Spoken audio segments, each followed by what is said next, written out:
Here is the story you requested. Subscribe to Tales of Revenge channel for new revenge stories daily. My life felt pretty normal, comfortable even, before Dan came into it, or at least before I saw the truth of him. I was 30 years old, living in London in the United Kingdom, navigating life as a single woman focused on her career and finding a genuine connection.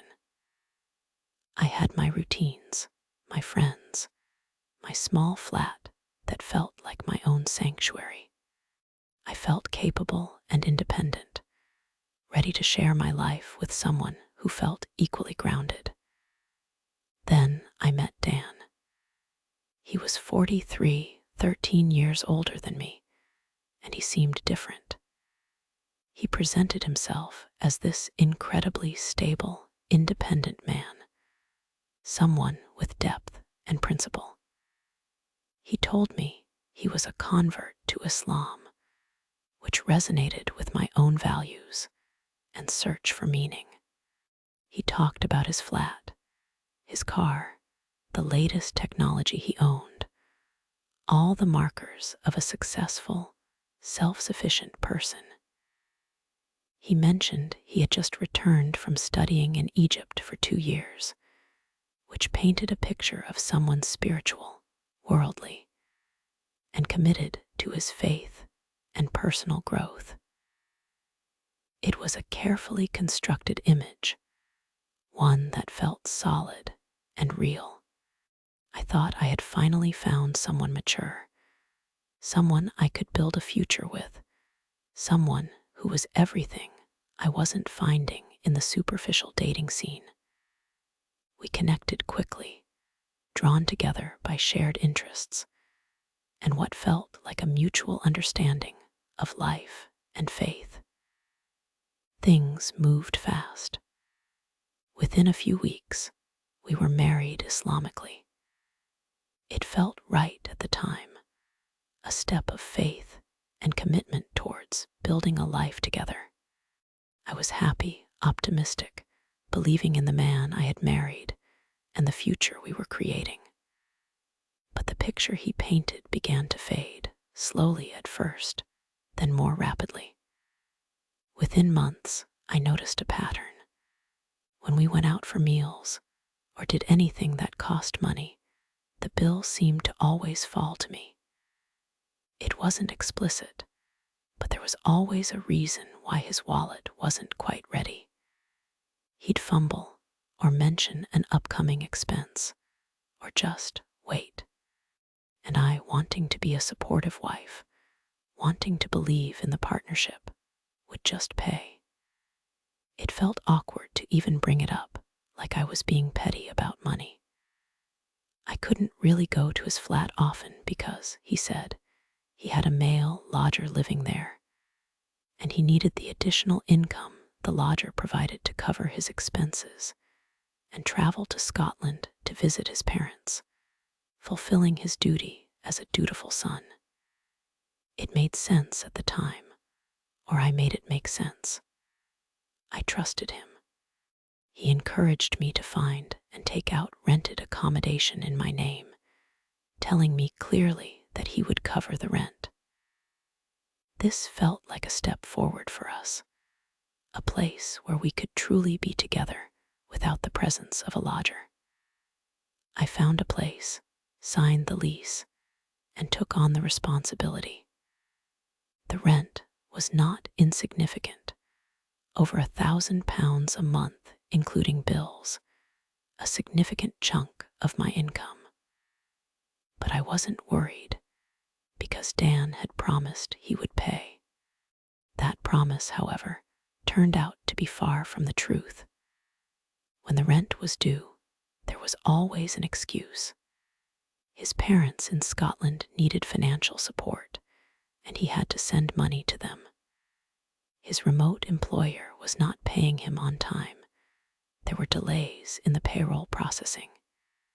His bills for his own place, the one with the alleged lodger, had gone up dramatically due to the cost of living increase, leaving him stretched thin.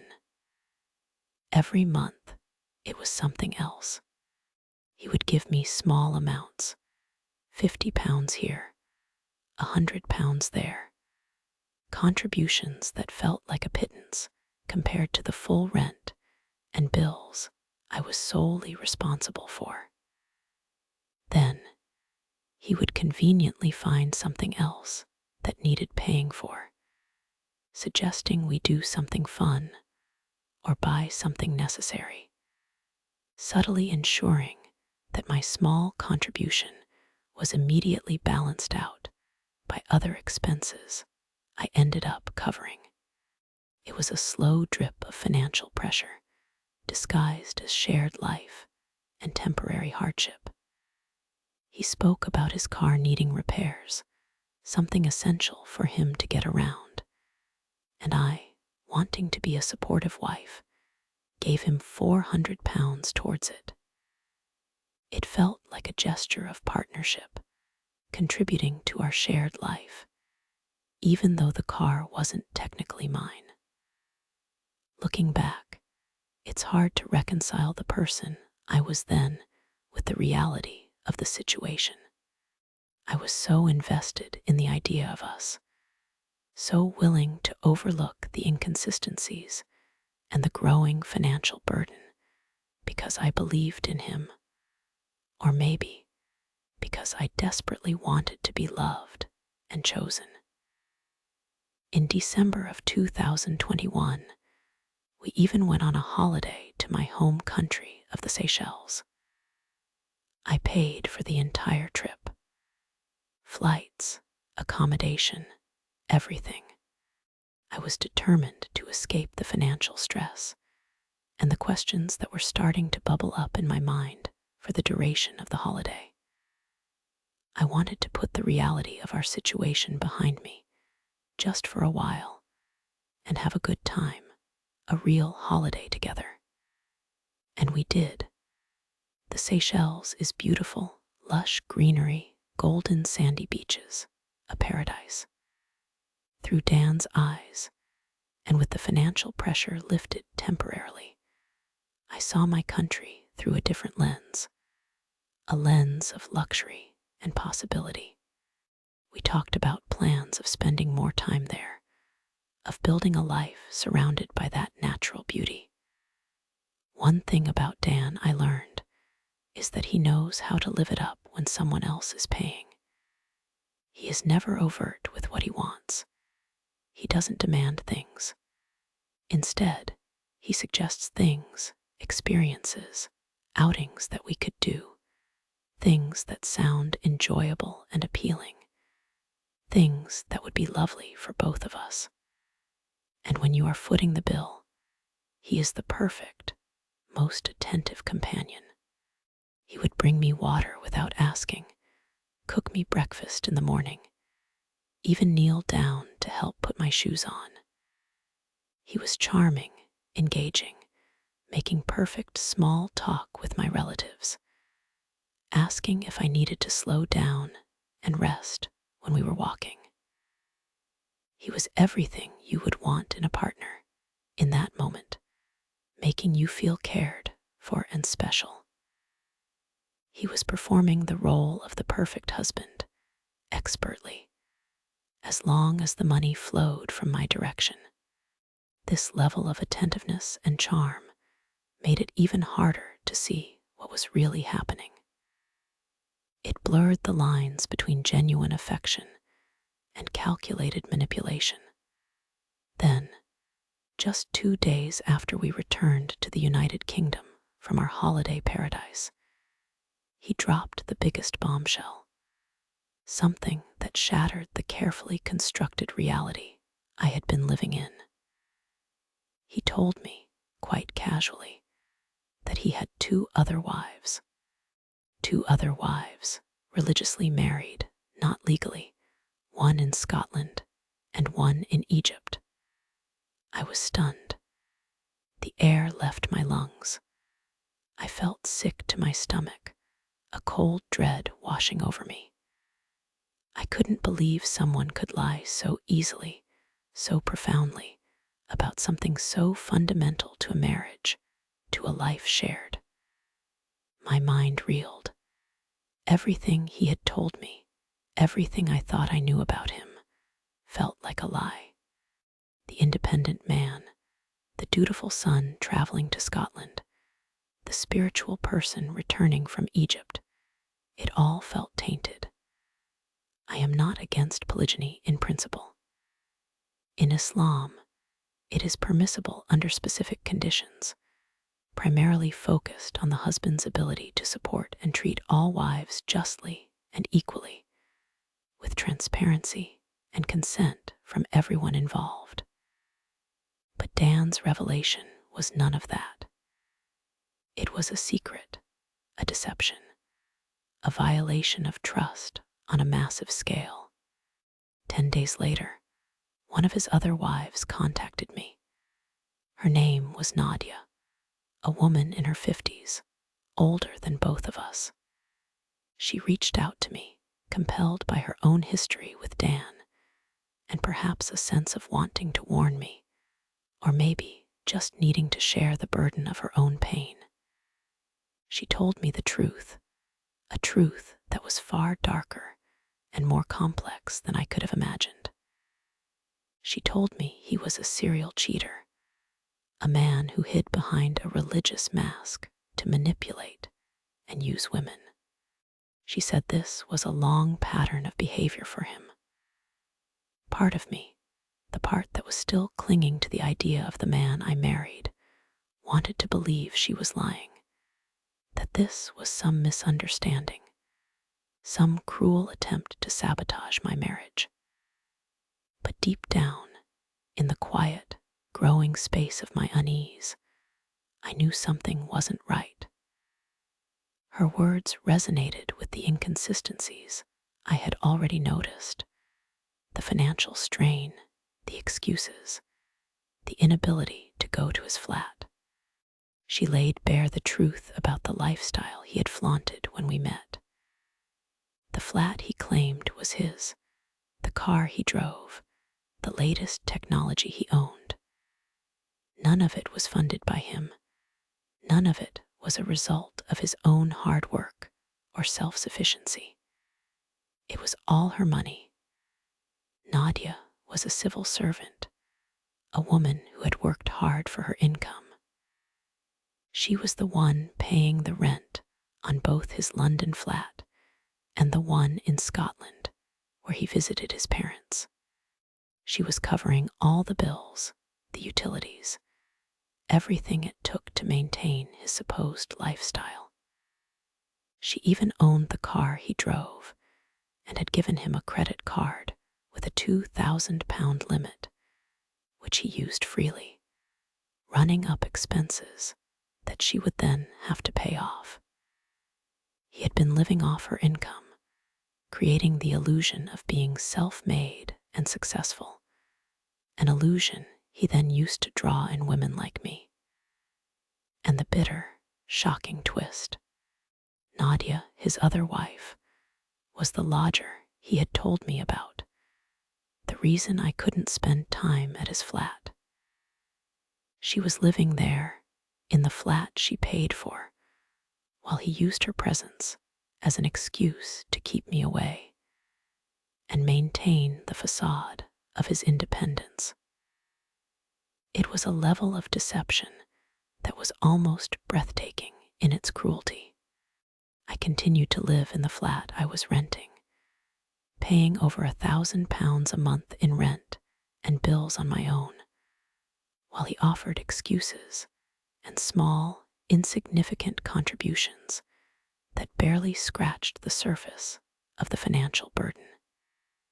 He wasn't helping, not really, not in any meaningful way that a husband should support his wife. I kept trying to make peace with the situation. I wrestled with the implications of the polygyny, the lies, the financial abuse. I wanted to believe it could be fixed, that he could change, that the man I thought I married was somewhere beneath the layers of deceit. But the weight of it, the constant excuses, the lack of support, The sheer depth of the lies became too much to bear. Eventually, I reached a breaking point.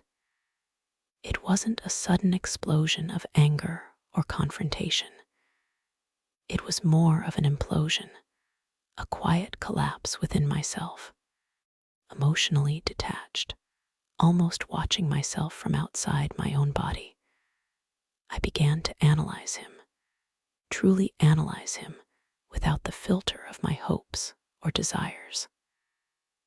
I saw him for what he was, a man who expertly triangulated women, pitting them against each other indirectly, extracting from them as much as he could, financially and emotionally, simply to enable himself to live what he considered a soft life, a life of ease and comfort funded by others. I saw how there was no real love for me, not from his end. His interactions, his attentiveness, his charm, it was all a performance, a tool for manipulation. The realization gave me a profound sense of the ick, a revulsion that I knew I could not unsee, could not unfeel. The man I thought I married was a fiction, a character he played. And so, quietly, deliberately, I set a trap. It wasn't about revenge in the traditional sense, not about causing him pain for the sake of it. It was about reclaiming my power, my autonomy, my sense of self. I told him I was planning to move back to the Seychelles, my beautiful home country, and build a new life there. I started taking concrete actions towards this, researching, making inquiries, talking about it as if it were a definite plan. I started talking about my dreams of living a luxurious life there, using examples of things we had done on holiday together to build a vivid picture of what that life would be like. A life that sounded very comfortable and appealing, especially if someone else were funding it. I presented myself as accepting of his existing situation, discussing how I understood that he would need to be here in dreary England for half of the year to be with his other wife, as that is what is considered Islamically fair, implying my move would accommodate his existing responsibilities while creating a new reality for myself. I stopped reacting to his excuses, to his lack of financial contribution, to his manipulations. I stopped clinging to the hope of the man I thought he was. I made space for myself, emotionally detaching from the relationship, from the outcome, from him.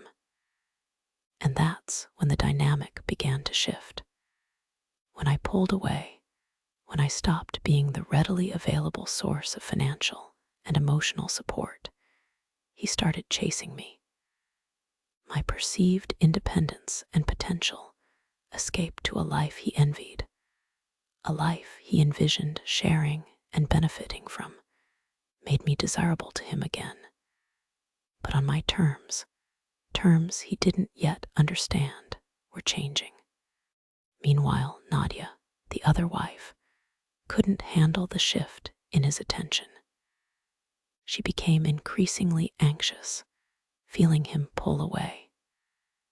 She started threatening to harm herself if he left her, a desperate plea for his attention and commitment after years of investing everything in him. But he continued to pull away from her more and more, his focus shifting towards me and my supposed plans for a luxurious life in the Seychelles. In her desperation, she would send him increasingly more money, trying to lure him back, trying to secure his presence with financial means, the very thing he valued most. It was painful to watch, this cycle of manipulation and desperation, knowing I had inadvertently become a part of it. He would say terrible things about her to me, painting her as demanding, unstable, financially draining. I am certain that with her, he would say equally terrible things about me, manipulating each of us against the other to maintain his control and access to our resources. It was a cruel game he played, and we were his unwitting pawns. The situation with Nadia escalated. Eventually, she walked in on us one day at his flat, the flat she paid for, the flat he claimed was his with a lodger. I had told him at some point during this period of shifting dynamics that if he wanted me to be a co-wife, truly integrated into his life and responsibilities, this meant that any property in his name, like this flat, was equally shared between his wives, and that he needed to inform her of this reality, the reality that I was now a part of his life and had a claim, Islamically, to his resources, which were, in fact, hers. I guess he hadn't told her, or perhaps he had downplayed it, hoping to manage the situation without losing his primary financial source. Her reaction was one of pure heartbreak and devastation. She had a breakdown right there. She called me a whore over the phone while talking to his mother, lashing out in her pain and confusion. And then, in the next moment, she simultaneously held my hand and quietly asked if I needed help to leave him.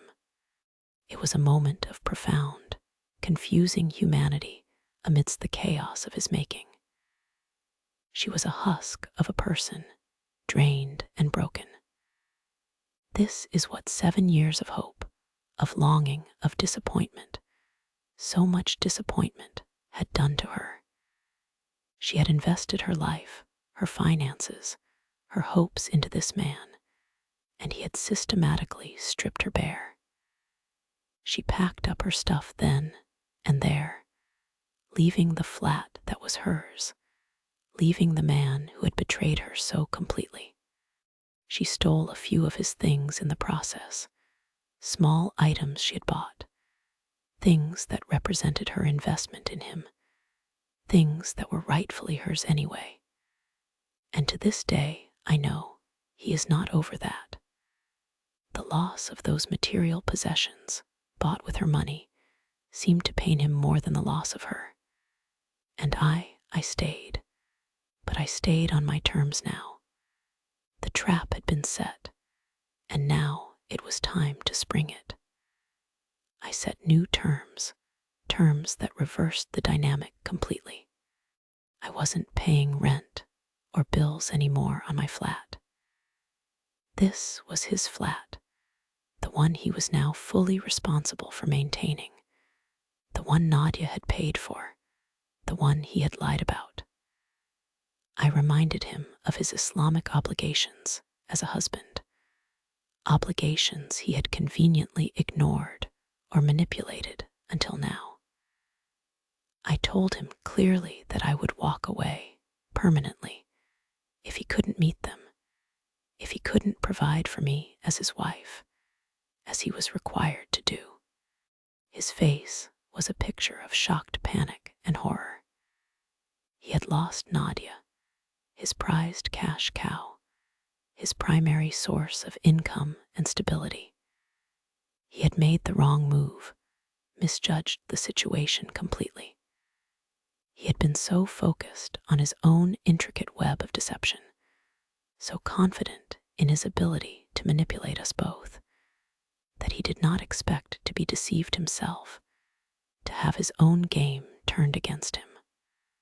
From that point on, he was the one paying the bills for my flat. He did it with a grudging resentment mixed with a desperate hope.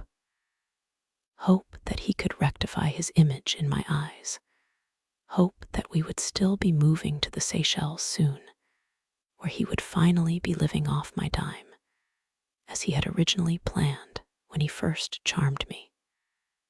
Whenever he would portray himself as a victim of Nadia or of circumstances, trying to elicit sympathy or regain control of the narrative, I remained quiet as he spoke. I never reacted. I maintained a calm, positive demeanor, agreeing vaguely, offering no emotional fuel for his manipulation.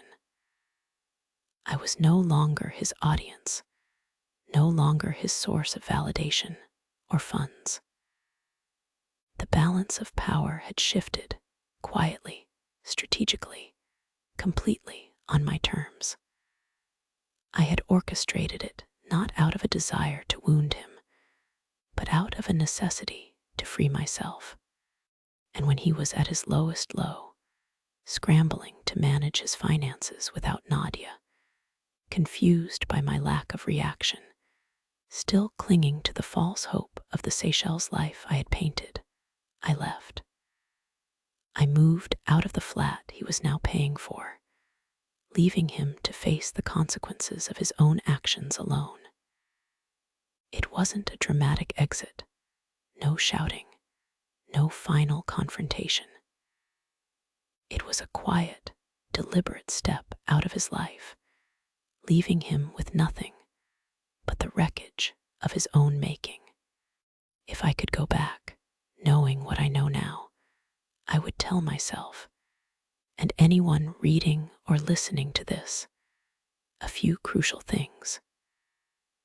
People pleasing can feel like love, or like being compromising and flexible in a relationship. But sometimes, oftentimes, it's a form of self-abandonment. I thought I was being a supportive wife, helping out, being understanding of his supposed difficulties. But really, I was terrified of not being chosen, afraid of not being loved, of losing the connection I thought I had found. Financial abuse doesn't always look loud or obvious. It's not always someone explicitly demanding your money or controlling your access to funds through threats. Sometimes it's subtle, wrapped in excuses, framed as shared hardship, a slow erosion of your resources that leaves you vulnerable and dependent. It is not your fault if you trusted someone who so expertly manipulated that trust. You can reclaim your power, your agency, your life. It doesn't have to be through revenge in the angry, destructive sense.